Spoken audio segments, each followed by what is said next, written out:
자, 오늘 말씀의 제목은 사탄을 알아야 사탄을 이긴다. 두 번째 시간입니다. 성경 말씀은 이사야서 14장 16절 한 절을 같이 봉독하겠습니다. 시작. 너를 보는 자가 주목하여 너를 자세히 살펴보며 말하기를 이 사람이 땅을 진동시키며 열국을 경동시키며. 아멘. 네, 우리는 지금도 세상에서 사탄 마귀의 역사를 눈으로 똑똑하게 목도하고 있습니다. 가까운 예로 트르키의 시리아 지진이 그러합니다. 저는 유튜브 영상을 봤는데 수십 층짜리 빌딩들이 마치 물이 쏟아지듯이 무너집니다. 아니, 폭격을 받아서 무너지는 것도 아니고 그냥 물이 쏟아지는 것처럼 무너져요. 우리는 2001년 9.11 IS 테러로 인해서 미국에 있는 세계무역센터 110층짜리 트윈 빌딩이 그냥 무너지는 모습을 저뿐만 아니라 세계인 모두가 똑똑히 봤습니다. 이러한 것들이 사탄 마귀가 하고 있는 일입니다. 이번 지진으로 인해서 사망자가 42,000명이 넘었다고 보도를 하고 있더라고요. 우리나라도 지진의 안전지대라고 할 수는 없습니다. 전문가들에 의하면 백두산 활화산이 터지면 남한까지 영향이 크다라고 이야기하고 있습니다. 세계에 있는 모든 사람들은 이러한 지진에 대해서 전혀 속수무책입니다. 또한 여름이 되면 홍수로 인해서 엄청난 사태를 매년 보면서도 유구무원이죠. 왜 이런 일이 일어나는지 사람들은 알려고 하지도 않습니다. 그냥 그러려니 합니다. 저는 이런 것들을 볼 때마다 인간의 그 나약함은 정말로 말할 나위도 없다라고 하는 생각을 늘상 하게 됩니다. 이런 생각들을 다른 사람들은 생각을 하지 않는 것 같아요.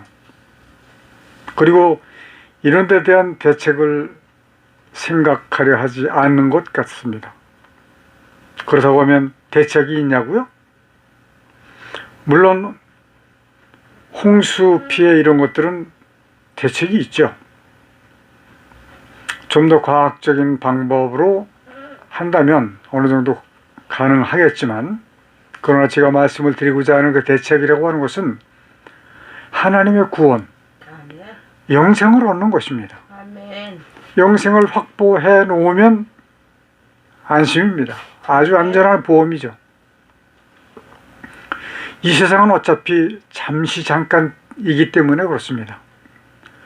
어차피 사람들에게 닥칠 일들이라면 말이죠. 이 말씀은 사람이 세상을 떠나서 죽는 일까지라고 하는 말씀입니다. 영원한 세상을 확보해 놓는다면 이러한 재해에서 영적으로는 문제가 되지 않습니다. 물론 육적으로는 힘들고 어렵고 그리고 괴롭겠지만 영적으로는 문제가 되지 않기 때문에 이것이라도 여러분들 분명히 확보해 놓으셔야 된다. 구원을 받아 놓아야 된다. 이런 말씀입니다. 오늘은 지진의 근원을 통해서 사탄이 어떻게 역사를 하고 있는가 한번 살펴보려고 합니다. 그리하기 위해서는 하나님의 천지창조 이전부터 살펴봐야 됩니다. 과연 하나님의 나라는 어떠한 곳일까요? 우리는 하나님의 나라에 대해서 아는 것이 너무 없습니다. 성경에서 말씀해 주시는 것은 아주 요만큼 조금밖에는 알려주지 않고 계세요. 하나님의 나라, 사람으로서 표현할 수 있는 단 하나의 단어는 무한대다라고 하는 말밖에 없을 것 같습니다. 우리가 알 수 있는 성경에서 말씀하시는 하나님의 나라는 성부 하나님과 성자 하나님과 성령 하나님과 그리고 천사들 뿐입니다. 그런데 천사들에게는 천사장이라고 하는 게 있어요. 천사들이 이끌고 하나님께서 해주신 사역을 감당하는 일이겠습니다. 한글 성경에 나오는 천사장의 이름은 가브리엘과 미가엘이죠. 루시엘 또는 루시퍼라는 단어는 성경에서 나오지 않습니다. 이사야서 14장 12절에 보니까 너 아침의 아들 계명성이여 어찌 그리 하늘에서 떨어졌으며 너 열국을 엎은 자여 어찌 그리 땅에 찍혔는고 라고 말씀하고 계세요. 아침의 아들 계명성이라고 하는 이 호칭은요,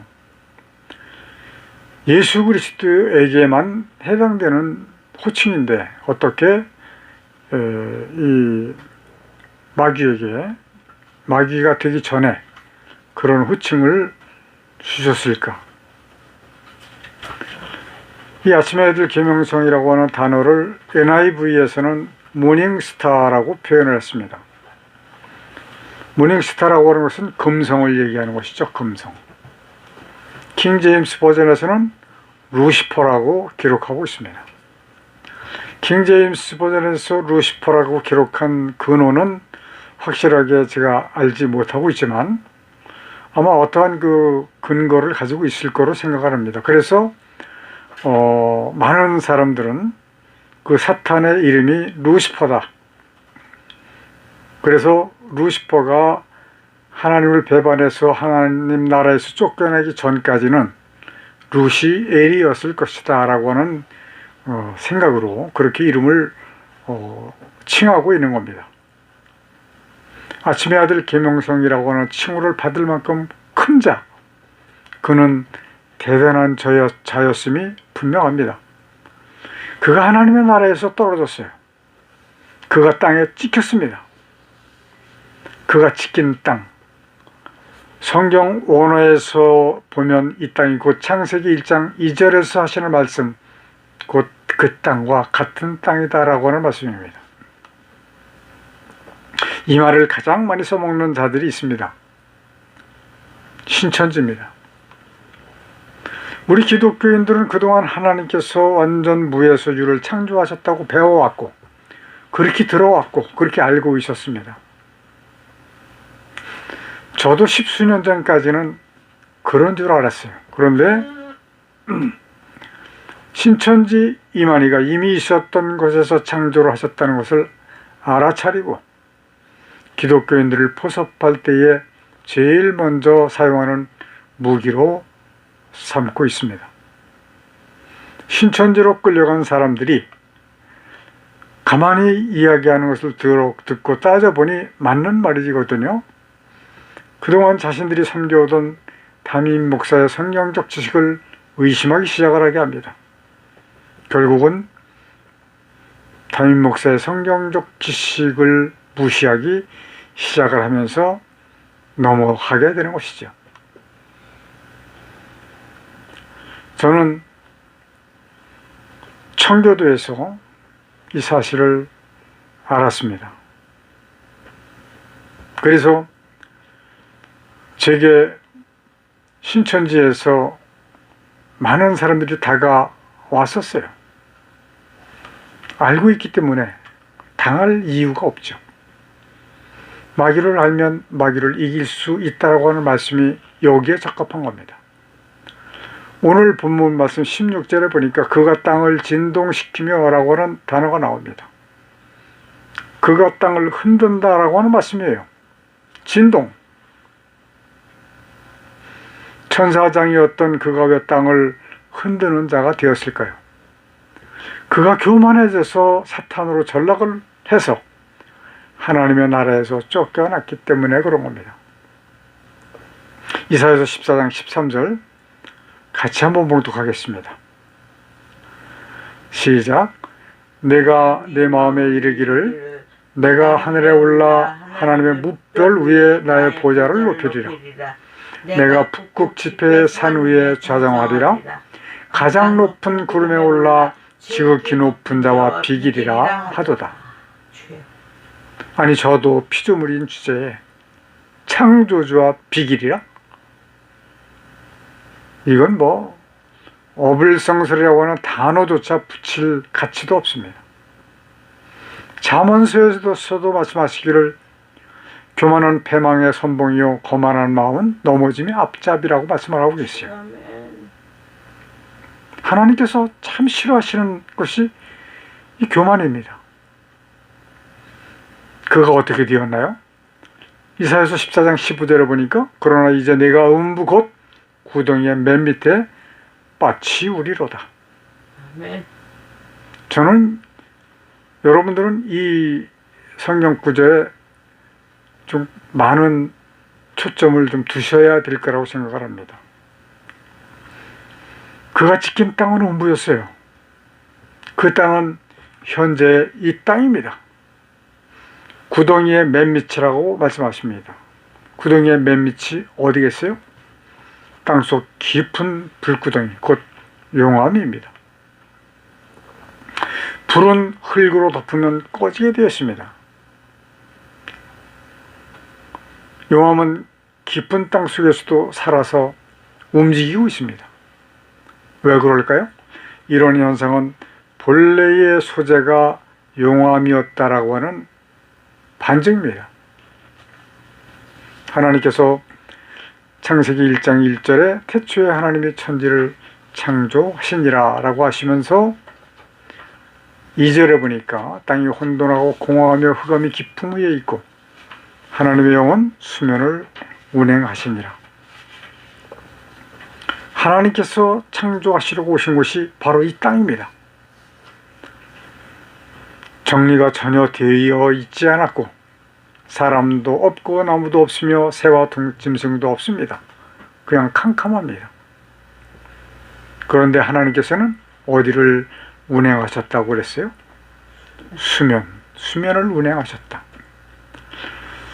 자, 눈으로 보이진 않지만 상상의 나래를 펴보시기 바랍니다. 땅이 있어요. 불구덩이가 있는 땅. 불구덩이는 용암덩어리라고 말씀을 드렸습니다.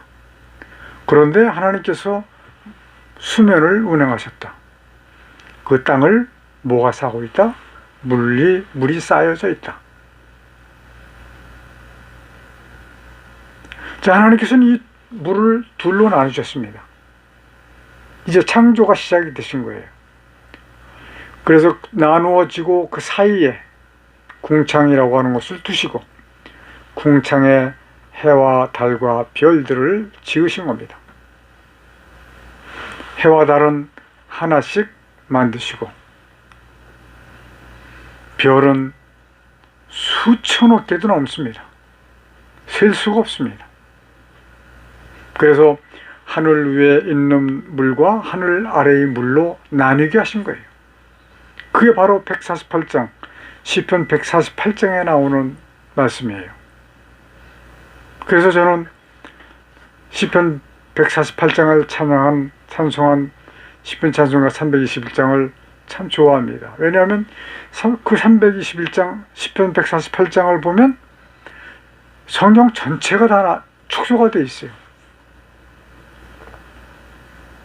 그래서 하늘 위의 물과 하늘 아래의 물로 나뉘어졌습니다.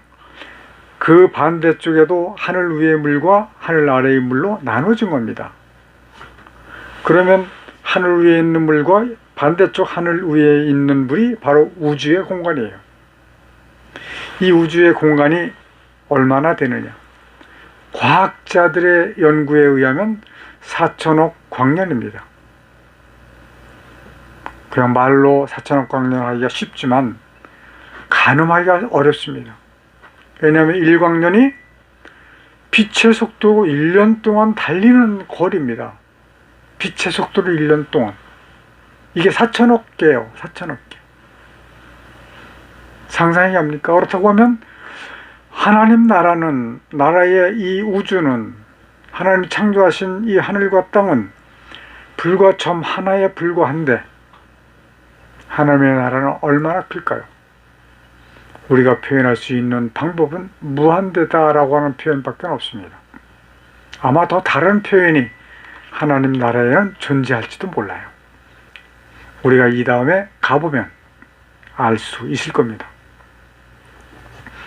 그래서 하늘 아래에 있는 물에서 묻이 드러나게 하셨고, 드러난 묻을 육지라고 하셨습니다. 그게 이제 지구가 된 겁니다. 그래서 지구가 그 뜨거운 것이 식는 과정에서 물이 쌓여져 있으니까 온갖 절경이 이루어진 겁니다. 왜 이렇게 중국의 그 절경이 많은지 알 수가 없어요. 그러나 우리 눈에는 절경, 아주 미묘한 아름다운 절경이지만 하나님 나라에서는 아무것도 아닐 겁니다. 아마 하나님 나라에 가면 이 절경보다 훨씬 더 아름답고 볼만한 곳이 얼마나 더 많이 있을까? 그렇습니다. 그러니까 악한 사탄을 쫓아내셔서 가둬두셨던 땅에다가 천지를 창조하신 겁니다. 근데 그 이만희가 신천지에서 있는 것에서 창조를 하셨다라고 하는 것은 아는데 모르고 있는 게 뭐냐면 그 있는 곳이 바로 사탄 마귀를 가두어 두셨던 곳이다 라고 하는 것은 몰라요. 이사야서를 14장을 올바르게 해석을 하지 못한 겁니다. 자, 왜 그렇게 하셨을까요? 하나님께서 사탄을 멸하시기 위해서 그렇게 하신 겁니다.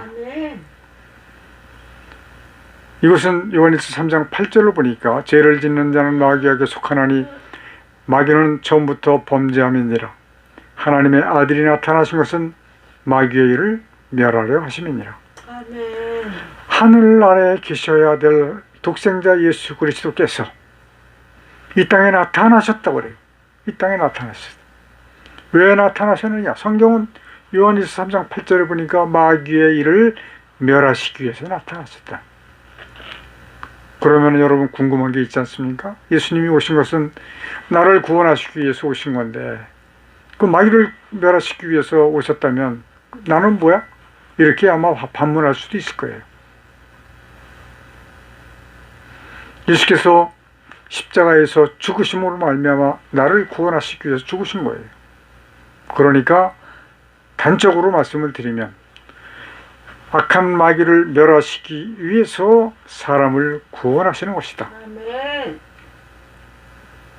얼마나 구원하셔야 되는가? 그것은 하나님밖에는 아무도 알 수 없습니다. 아멘. 하나님께서 작정하셨다기보다는 아마 마귀와 계약하신 그 수가 있을 거로 생각이 듭니다. 저는 욥기서를 35년 동안 이해를 하지 못했어요. 계속해서 반감만 가지고 있었어요. 아니 욥이 비록 그렇게 좋은 집이 아니고 그렇게 부자가 아니고 자녀가 많지 않아도 오손도손 나물죽이라도 끓여 먹으면서 한 집에서 잘 살 수 있다면, 행복하게 살 수 있다면 그것이 최고지. 다 죽이고 다 없애고 그리고 믿음을 지켰다고, 하나님을 버리지 않았다고 갑절에 복을 주셨다? 저는 그거에 대해서 굉장히 35년 동안 사실 보이지 않게 하나님께 그렇게 했었는데, 제가 하나님의 뜻을 깨닫고 거듭나고 보니까 이게 이해가 되는 거예요. 욥기서가 그러한 내용을 통해서 사탄과의 계약관계가 성립이 될 수 있는 거로구나. 마지막에 사탄 마귀를 멸하시기 위해서 천지를 창조하신 그 이유, 또 그 구원자의 수, 이런 것들이 바로 그런 것이구나 라고 하는 것을 이해하게 되었던 것입니다. 자, 지구상에서 우리가 자, 여러분, 이게 지구라고 가정을 하고요. 이후에 대한민국에 사는 사람이 유럽으로 지금 날아갑니다. 비행기로. 약 13시간 정도로 날아가면 반대로 가요. 지구는 둥글잖아요. 이렇게 가면 여기서 보면 분명히 떨어져야 돼요. 거꾸로 서 있어야 되고 떨어져야 돼요. 근데 안 떨어집니다. 반대쪽으로 가도 똑바로 서 있는 것처럼 보여요. 왜 그러냐고요? 만유의 인력 때문이 아닙니다. 하나님께서 특별하신 계획을 가지고 이 땅을 만드셨기 때문에 그렇게 되도록, 떨어지지 않도록 만드신 거예요. 그것을 뉴턴이라고 하는 사람이 학명으로 만유인력이다 라고 하는 것을 붙였을 뿐입니다. 우리는 그것을 잘 이해를 하셔야만 됩니다. 천지창조의 목적이 바로 마귀를 멸하시는 겁니다. 아멘. 하나님께서 작정하신 구원자의 수가 차면 창조하신 피조물은 하나도 남김없이 불살라 버렸습니다. 아멘. 높은 빌딩, 200층이 넘는 빌딩도 있어요. 우리나라도 100층 넘는 빌딩도 있습니다. 지금은 나가서 조금만 가면 50층, 60층 아파트가 절비합니다.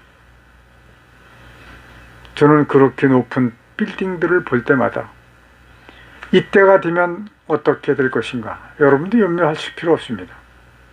베드로서 3장 7절 이제 하늘과 땅은 그 동일한 말씀으로 불사르기 위하여 간수하신 바 되어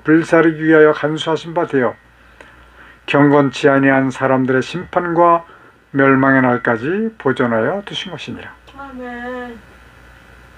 지금 보존하고 계신 거예요. 멸망하는 그 순간까지. 그날이 오면 그 높은 빌딩 안에 있던 사람들도 변화된 모습으로 다 변화됩니다. 그래서 하나님의 구원을 확보한 사람들은 하나님의 나라 새 예루살렘 성으로 가고, 그렇지 않은 사람들은 모두 다 어디로? 불못으로 던져지는 겁니다. 그리고 그 건물들은 다 불살라서 흔적도 없이 없어지는 거예요.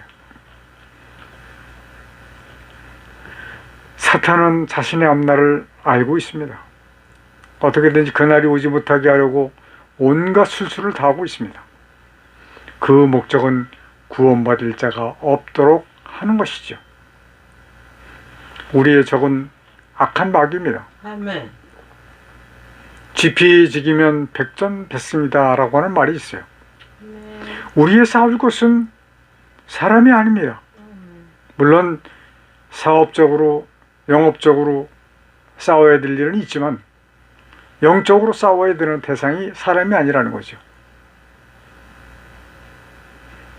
우리는 우리의 대적은 마귀이기 때문에 마귀를 잘 알아야지만 마귀를 이길 수가 있는 겁니다. 아멘.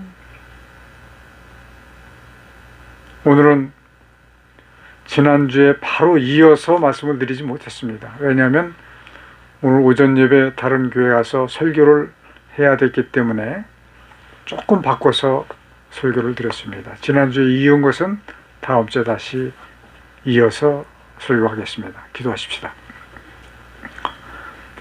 존귀와 영광을 받으시기에 합당하신 하나님 아버지, 세상의 모든 그리스도인들이 하나님의 말씀을 통해서 하나님의 거룩하신 뜻을 알고 거듭나서 구원에 이르게 하여 주옵소서. 아멘.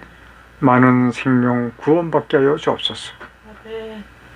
그러므로 하나님의 나라가 속히 임하게 되기를 간절히 원하옵고 아멘. 예수님의 이름으로 기도드리옵나이다. 아멘. 아멘. 마귀를 감금해 놓으셨던 이 땅에 하늘과 땅과 만물을 지으시고 그 가운데 하나님의 뜻을 이루시기 위해 인간을 도구로 쓰시는 하나님의 크신 은혜와 아멘. 아담의 범죄로 사망 가운데 빠진 인간을 구원하시기 위해 대속제물로 보내주신 독생자 예수 그리스도의 십자가에 실리신 보혈의 은혜와 마지막 심판을 위하여 구원받을 자를 더하시기 위해 복음을 전파하도록 우리와 함께 해주시도록 주께서 보내주신 성령님이 함께 하시는 은혜가 우리와 함께 예배하는 성도들에게 충만히 임하여 주시기를 간절히 축원하옵나이다. 아멘.